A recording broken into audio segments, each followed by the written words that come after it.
this is Robin. So we will be doing this question number 43 from the GATE Physics 2023. And before we start the question, I will describe the concept which is it is related to. So this question is basically from mathematical physics syllabus of the GATE. Now in that, this would require the understanding of the complex analysis.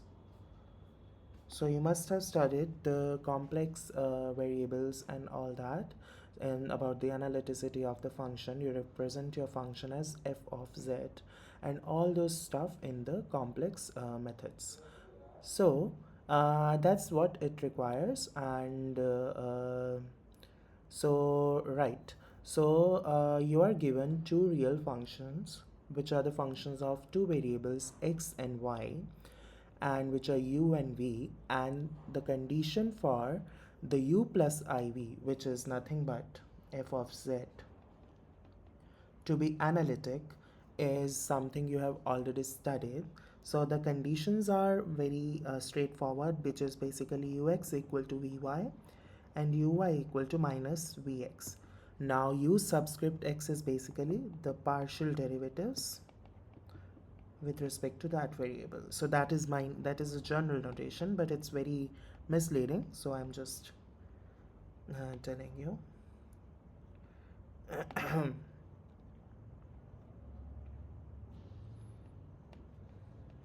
Yeah, so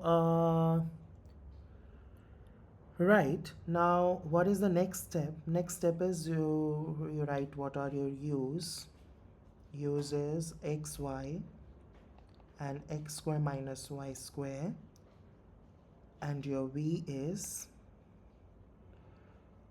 ex4 plus by4 plus cx square y square plus k. So if you do this thing, that would be 3x square from this term, which is y, and from the other it is this, right?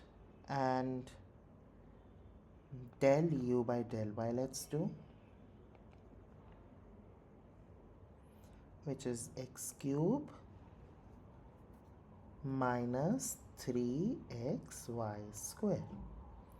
Right, now say on the same footage, let's do del v by del y, where del b by del y, so that we can equate.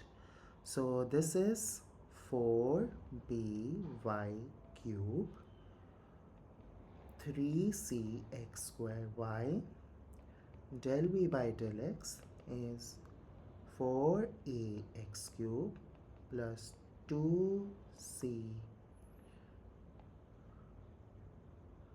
This is 2c. 2c x y square. Now you can write two equations like this, which are basically equal sign of this between these two and the minus of this. So let's do that. So this becomes 3x square y minus y cube equal to 4by cube plus 2c x square y. The second one, x cube minus 3x square y minus 4ax cube minus 2cx square y. So this gives us the values of, if you compare the coefficient of y cube, that is 4b equal to minus 1, x square y, that is 2c equal 3, x cube you get minus 4a equal 1, and the x square y minus 2c equal to minus 3. So yes, you have a, which is minus 1 by 4, b, which is also minus 1 by 4, c, which is 3 by 2. The quantity we need is ABC, which is minus 1 by 4, minus 1 by 4, 3 by 2. So this is 3 by 32. So that's the option D. So yeah, we got the correct option, which is option D.